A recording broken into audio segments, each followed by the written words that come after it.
Hello friends, welcome back to our channel. साथियों, सीटेट दिसंबर 2024 का एग्ज़ाम डेट आ चुका है। इसका एग्ज़ाम 15 दिसंबर 2024 को लिया जाएगा। जो विद्यार्थी अपनी तैयारी अभी कम कर रहे हैं या नहीं कर रहे हैं, वो अपनी तैयारी तेज़ कर लीजिए, क्योंकि इसका एग्ज़ाम डेट नज़दीक है। तो साथियों, आज के इस वीडियो में हम लोग पर्यावरण के सिलेबस को हिंदी में डिस्कस कर रहे थे। इस सीरीज़ में हम लोग पिछले 2 वीडियो में सीडीपी और मैथ्स के सिलेबस को हिंदी में डिस्कस कर चुके हैं। यदि आप वो वीडियो नहीं देखे हैं तो जल्द से जल्द जाकर उस वीडियो को देख लीजिए। आज के इस वीडियो में हम लोग पर्यावरण के सिलेबस को हिंदी में डिस्कस करेंगे, जानेंगे कि पर्यावरण का सिलेबस कहाँ से पूछा जाता है, इसमें प्रश्न कहाँ से बनते हैं। तो चलिए वीडियो शुरू करते हैं और फटाफट देख लेते हैं कि प्रश्न कहाँ से आते हैं। साथियों, जो पर्यावरण का विषय है ये केवल पेपर फर्स्ट यानी प्राइमरी स्कूल के लिए है। कक्षा 1 से कक्षा 5 तक प्राइमरी स्कूल में ही पेपर फर्स्ट में ही पर्यावरण पूछा जाएगा। पर्यावरण का विषय 2 भागों में बांटा गया है। भाग 1 जिसमें कि कंटेंट से संबंधित प्रश्न होंगे, यानी पर्यावरण के बुक से संबंधित प्रश्न होंगे, और भाग बी जिसमें से पेडागॉजी से संबंधित प्रश्न पूछे जाएंगे। दोनों भागों में 15-15 नंबर के प्रश्न पूछे जाएंगे, यानी सेक्शन ए में 15 नंबर के प्रश्न और सेक्शन बी से 15 नंबर के प्रश्न पूछे जाएंगे।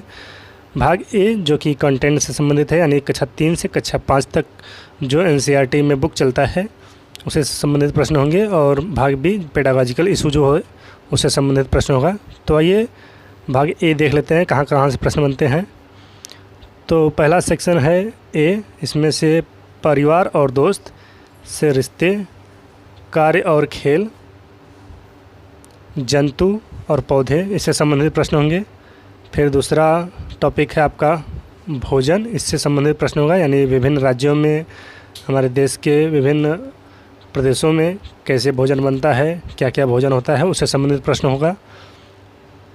फिर अगला टॉपिक है आश्रय, यानी विभिन्न राज्यों के आश्रय कैसे हैं, विभिन्न व्यक्तियों के आश्रय यानी रहने का आवास कैसा है, वो पूछा जाएगा। फिर जल से संबंधित प्रश्न होंगे, यानी जल कहाँ पे संरक्षित करना चाहिए, कहाँ पे नहीं, जल कितना महत्व रखता है हमारे जीवन में, इससे संबंधित प्रश्न रहेंगे। फिर तीसरा टॉपिक है यात्रा, यानी विभिन्न राज्यों की यात्राएं कैसी हैं, विभिन्न राज्यों में यात्रा कैसे करते हैं लोग, उससे संबंधित प्रश्न होंगे। फिर चीज़ें जो हम बनाते हैं और करते हैं उससे संबंधित प्रश्न होगा। तो ये सेक्शन ए में प्रश्न रहेंगे। ये जो टॉपिक हैं सेक्शन ए के टॉपिक हैं, यानी 15 नंबर के प्रश्न इससे पूछे जाएंगे, और 15 नंबर के प्रश्न पेडागॉजिकल इशू से पूछे जाएंगे, जिसमें से पहला टॉपिक है आपका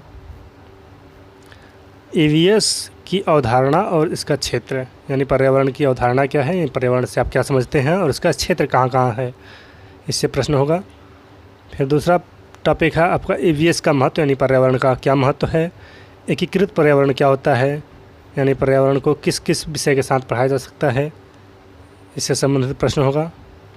फिर अगला टॉपिक है आपका पर्यावरण अध्ययन और पर्यावरण शिक्षा। फिर अगला टॉपिक है आपका सीखने के सिद्धांत, यानी व्यक्ति किन सिद्धांतों के माध्यम से सीखता है, सीखने के क्या सिद्धांत होते हैं। फिर अगला टॉपिक है आपका विज्ञान और सामाजिक विज्ञान में संबंध क्या है और इसके क्षेत्र क्या हैं। फिर अगला टॉपिक है आपका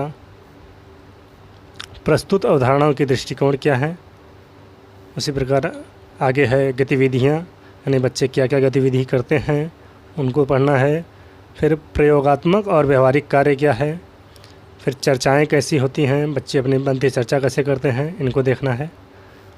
उसके बाद मूल्यांकन कैसे किया जाए, यानी मूल्यांकन सतत और व्यापक होनी चाहिए। फिर अगला टॉपिक है आपका शिक्षण सामग्री और सहायक युक्त, जो शिक्षण में सहायक हो वो उसको पढ़ना है। फिर शिक्षण के दौरान क्या क्या समस्याएं होती हैं एक शिक्षक को, उसको भी पढ़ना है। साथियों, ये सभी कंटेंट पेडागॉजिकल इशू से संबंधित है, यानी शिक्षण शास्त्र से संबंधित है। इससे 15 नंबर के प्रश्न पूछे जाएंगे, यानी सेक्शन बी से पेडागॉजिकल इशू से 15 नंबर के प्रश्न पूछे जाएंगे। आप लोग देख चुके हैं कितना पढ़ना है आप लोगों को।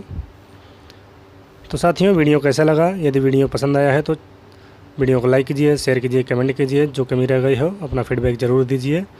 यदि वीडियो पसंद आया तो हमारे चैनल को सब्सक्राइब कर लीजिए। फिर मिलेंगे अगली वीडियो में। आज के लिए बस इतना है। जय हिंद, जय भारत।